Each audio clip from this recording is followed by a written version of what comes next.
Assalamualaikum warahmatullahi wabarakatuh.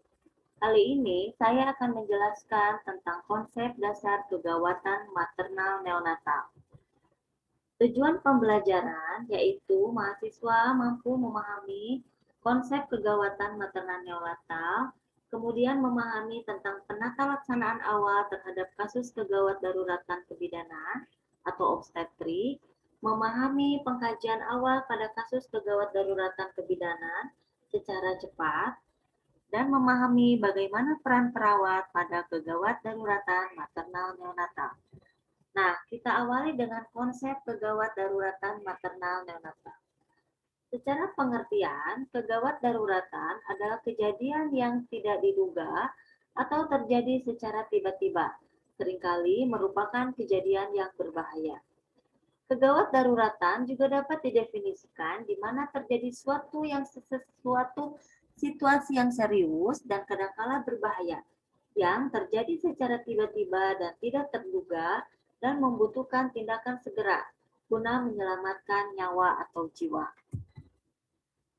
Kegawat daruratan kebidanan atau obstetri adalah kondisi kesehatan yang mengancam jiwa yang terjadi dalam masa kehamilan atau sesudah persalinan dan kelahiran. Terdapat sekian banyak penyakit dan gangguan dalam kehamilan yang mengancam keselamatan ibu dan bayinya. Kasus gawat darurat obstetri adalah kasus obstetri atau kebidanan yang apabila tidak ditangani dengan segera akan berakibat kematian bagi ibu, janin, atau bayi yang sudah dilahirkannya. Nah, kasus ini menjadi penyebab utama kematian ibu, janin, dan bayi baru lahir. Masalah-masalah pada kegawat daruratan pada masa kehamilan disebabkan oleh adanya komplikasi kehamilan yang secara spesifik atau adanya penyakit medis atau bedah yang timbul secara bersamaan pada saat ibu itu hamil. Nah, yang dimaksud dengan kegawat daruratan neonatal, kalau tadi kita membahas kegawat daruratan maternalnya, yaitu pada saat ibu hamil ada komplikasi penyakit dari kehamilannya atau penyakit medis, baik penyakit dalam atau penyakit bedah yang timbul pada saat hamil. Nah, sekarang kegawat daruratan neonatal. Kalau kegawat daruratan neonatal adalah berarti kegawatan yang terjadi pada neonatal. Apa itu neonatal? Neonatal adalah bayi baru lahir sampai dengan berusia 28 hari. Jadi, kegawat daruratan neonatal adalah situasi yang membutuhkan evaluasi dan manajemen yang tepat pada bayi baru lahir yang sakit kritis. Berarti, pada saat bayi itu dilahirkan dan kondisi kritis, nah itu yang dikatakan kegawat daruratan neonatal. Nah, penilaian ini serta membutuhkan pengetahuan yang dalam menggali perubahan psikologis dan kondisi patologis yang bagaimana yang mengancam jiwa yang timbul bisa secara sewaktu-waktu. Jadi, penderita atau pasien gawat darurat adalah pasien yang perlu mendapatkan pertolongan yang tepat, cermat, dan cepat untuk mencegah terjadinya kematian dan kecacatan. Nah, yang menjadi ukuran keberhasilan dari pertolongan ini adalah waktu tanggap atau respon time dari penolong. Semakin waktu berlanjut atau terlambat, nah berarti kasus tersebut akan berakibat kematian. Jadi, pengertian lain dari penderita gawat darurat adalah penderita yang bila tidak ditolong segera akan meninggal atau menjadi cacat, sehingga diperlukan tindakan diagnosis dan penanggulangan yang secara segera. Nah, kita tentu di semester lalu sudah mempelajari basic atau dasar bagaimana pertolongan dengan menggunakan sistem airway, breathing, dan sirkulasi. Tentu ini juga sama diterapkan di dalam kegawat daruratan maternal neonatal. Jadi, tindakan pertolongan harus dilakukan secara sistematis dengan menempatkan urutan prioritas atau yang paling penting yang paling penting pada fungsi vital yang bagaimana akan mengancam nyawa. Dengan kita urutkan, yaitu urutannya airway, yaitu bersihan jalan nafas dan menjamin bebasnya hambatan nafas. Kemudian breathing, yaitu menjamin ventilasi secara lancar, dan sirkulasi, yaitu melakukan pemantauan peredaran darah. Kegawatan atau kegawat daruratan dalam kebidanan adalah kegawatan yang terjadi pada wanita hamil, pada saat melahirkan, dan pada saat setelah melahirkan atau nifas. Kegawatan dalam kebidanan dapat terjadi secara tiba-tiba. Bisa disertai dengan kejang, kemudian yang dapat terjadi atau sebagai akibat komplikasi yang tidak dikelola atau dipantau dengan tepat. Nah, bagaimana cara mencegah kegawat daruratan?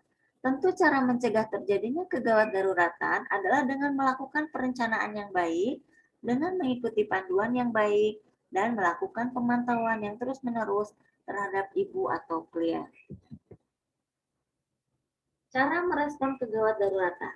Nah, apabila terjadi kegawat daruratan, anggota tim yang sebagai teamwork seharusnya mengetahui peran mereka masing-masing dan bagaimana tim itu harus berfungsi dan berespon terhadap kegawat daruratan secara paling efektif. Jadi, anggota tim seharusnya mengetahui bagaimana situasi klinik dan apa diagnosa medisnya, kemudian memahami apakah tindakan yang harus dilakukannya, dan bagaimana obat-obatan dan penggunaannya. Kemudian cara pemberian dan efek samping obat tersebut, dan harus juga mengetahui peralatan emergensi dan dapat menjalankan dan memfungsikannya dengan baik. Apabila semua anggota tim dapat melaksanakan fungsi-fungsi ini, tentu ini adalah respon yang sangat cepat untuk mengatasi kegawat daruratan. Nah, kita lihat bagaimana penata laksanaan awal terhadap kasus kegawat daruratan kebidanan. Pertama, bidan atau perawat seharusnya dapat tetap bersikap tenang, karena ketika situasi kondisi kegawat daruratan obstetrik, tentu ada situasi yang membuat bidan atau perawat juga ikut panik. Misalnya dengan ibu datang ke UGD dengan kondisi berdarah-darah. Nah, itu membuat kita menjadi panik. Nah, di sini perawat atau bidan itu tidak boleh panik. Jadi, kita harus tahu apa yang harus dilakukan dan bagaimana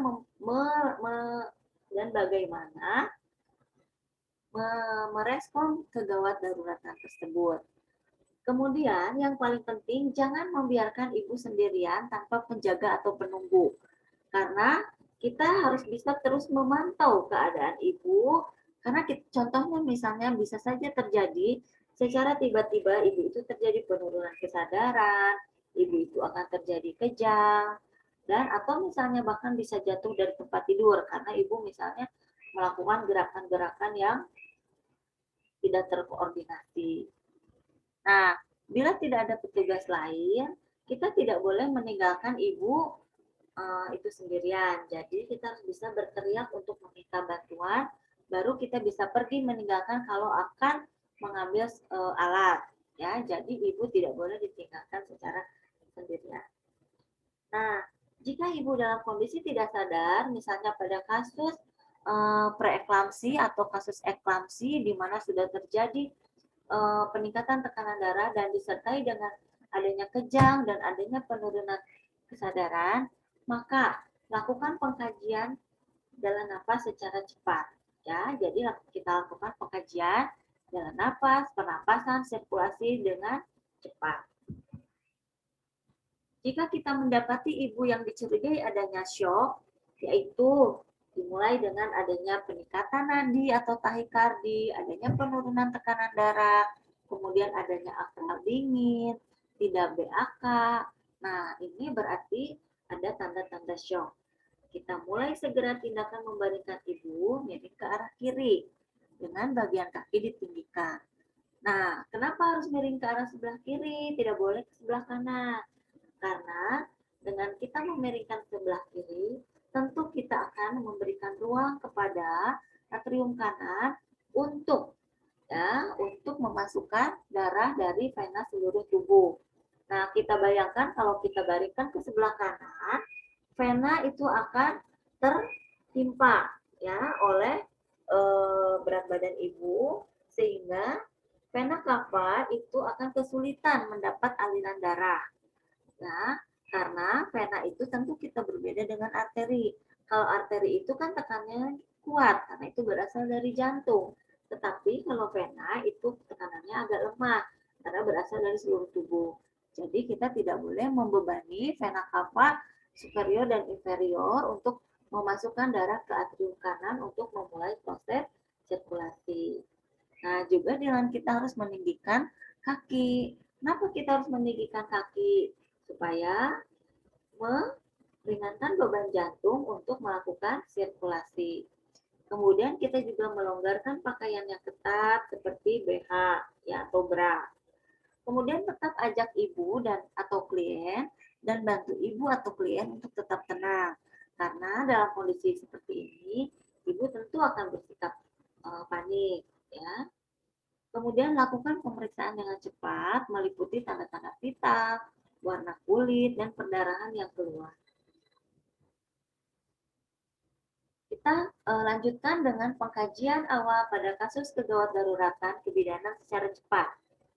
Pertama, kita ulang ya, jalan nafas, pernapasan, dan sirkulasi. Selalu yang menjadi catatan adalah kita lihat adalah penampilan, ya. Kita lihat penampilan pasien. Apakah adanya sianosis, gagal nafas, dan lakukan pemeriksaan kulit. Adakah warna kulit pucat? Kemudian bagaimana suara paru? Apakah ada wheezing? Dan bagaimana sirkulasi? Apakah ada tanda-tanda shock? Misalnya lagi cepat, kulit dingin, kemudian tekanan darah rendah, yaitu sistolik di bawah 90. Jadi yang dikatakan tekanan darah rendah di mana tekanan darah kurang dari 90/60. Nah, kemudian kita kaji juga perdarahan pervaginal. Bila ada perdarahan pervaginal, tanyakan, apakah ibu sedang hamil? Kemudian berapakah usia kehamilannya? Dan bagaimana riwayat persalinan sebelumnya? Dan yang sekarang. Bagaimana proses kelahiran plasenta? Ya. Kemudian kaji kondisi vulva. Jadi kalau misalnya proses kelahiran yang sekarang, persalinan yang sekarang, itu kita kaji. Apakah plasentanya sudah keluar atau belum? Karena apabila plasenta belum keluar dengan rentang waktu yang cukup lama, berarti itu akan terjadinya atau membuka dari arteri ya, sehingga apa? Sehingga akan terjadi terus perdarahan. Kemudian kaji juga kondisi vulva ya, bagaimana jumlah darah yang keluar dan bagaimana plasenta yang tertahan. Nah, kemudian kita raba uterusnya. Apakah ada atonia uteri? Ya, berarti kalau ada atonia uteri itu atonia uterusnya lembek, yang harusnya keras. Karena kalau keras berarti dia akan mengadakan kontraksi. Dengan uterus mengadakan kontraksi, berarti akan menutup dari arteri sehingga akan mengurangi resiko terjadinya perdarahan. Nah, kemudian kita raba kondisi kandung kemih, apakah penuh atau tidak. Nah, pada pasien yang tidak sadar atau kejang, tanyakan kepada keluarga, apakah ibu sedang hamil dan berapakah usia kehamilannya. Kemudian periksa tekanan darahnya. Tekanan darah tinggi yaitu tekanan sistolik atau diastolik di atas 90. Ya. Kemudian temperatur lebih dari 38 derajat Celcius. Jadi, sebagai penentu yaitu adalah tekanan darah diastolik lebih dari 90. Kemudian kita kaji juga apakah ada demam yang berbahaya. Tanyakan pada ibu, ada lemah, letargi, sering nyeri saat berkemih, kemudian juga ditambah apakah temperaturnya adakah lebih dari 39 derajat, dan bagaimana tingkat kesadarannya, apakah kompos mentis, apatis, somnolen, atau sopor. Ya. Kemudian apakah ada kaku kuduk? Berarti kalau ada kaku kuduk berarti ada penyakit penyerta ke arah penyakit anemia. peritonitis. Dan bagaimana paru-parunya kita periksa, apakah pernapasannya dangkal, adakah abdomen yang tegang. Kalau ada abdomen yang tegang, berarti ada penyakit infeksi di saluran pencernaan. Contohnya terjadi peritonitis. Bagaimana juga kondisi vulva, ya, apakah terjadi pengeluaran cairan purulen. Purulen itu berarti cairannya sudah mendekati seperti nanah, ya, warnanya keruh, kemudian seperti susu, ditambah juga ada darah. Nah, demam yang berbahaya juga bisa diakibatkan oleh mastitis atau peradangan pada payudara. Biasanya ibu-ibu yang postpartum itu mengalami payudara bengkak dan belum bisa disusukan kepada bayinya, bisa mengakibatkan payudara bengkak. Kemudian nyeri abdomen. Tanyakan apakah ibu sedang hamil dan berapa usia kehamilannya. Karena nyeri abdomen bisa juga disertai ibu hamil disertai dengan ada penyakit lain. Contohnya disertai penyakit apendisitis. Nah, rendah tekanan darah rendah atau sistolik kurang dari 90 tandanya ya. Nadinya cepat, kemudian lebih dari 110, temperatur lebih dari 38, dan bagaimana uterus, ya, dilihat dari status kehamilan. Kemudian perhatikan tanda-tanda berikut, apakah ada pengeluaran darah, adanya kontraksi uterus, keadaan pasien pucat, lemah, pusing, sakit kepala, pandangan kabur, pecah ketuban, demam, dan gawat nafas. Yang terakhir, bagaimana peran perawat pada kondisi kegawat daruratan maternal neonatal? Nah, perawat atau bidan mempunyai peranan yang sangat penting dalam menurunkan angka kesakitan dan kematian ibu melalui kemampuannya untuk melakukan pengawasan dan pertolongan kepada ibu. Kemudian, pengawasan bayi baru lahir atau neonatus dan pada persalinan ibu postpartum. Kemudian juga mampu mengidentifikasi penyimpangan dari kehamilan dan persalinan normal. Tentunya kita harus mengetahui tanda-tanda normalnya seperti apa, sehingga kita bisa mengidentifikasi penyimpangan dari kehamilan dan persalinan yang normal. Dan melakukan penanganan yang tepat, termasuk merujuk ke fasilitas pelayanan yang tepat. Misalnya, pasien berada di Vaskes tingkat 1, yaitu di puskesmas, apabila kasus-kasus kegawat daruratan yang menyangkut airway, breathing, sirkulasi, nyeri abdomen, demam yang sangat tinggi, dan lain-lain, nah kita bisa segera rujuk ke fasilitas pelayanan yang tepat. Kemudian harus mampu mengenali dan menangani kasus, ya, kasus-kasus gawat seharusnya mendapat prioritas utama, sehingga dalam usaha menurunkan angka kesakitan yang lebih baik dan bagi angka kematian ibu, walaupun tentu saja pencegahan lebih baik daripada pengobatan. Nah, dalam kegawat daruratan, peran perawat bidan antara lain, 1. Melakukan pengenalan segera dari kondisi gawat darurat. 2. Stabilisasi ibu atau klien dengan oksigen, terapi cairan, dan obat-obatan lain atau medikamentosa dengan menjamin kelancaran jalan nafas, memperbaiki fungsi atau sistem respirasi dan sirkulasi, menghentikan perdarahan, mengganti cairan tubuh yang hilang, mengatasi nyeri dan kegelisahan.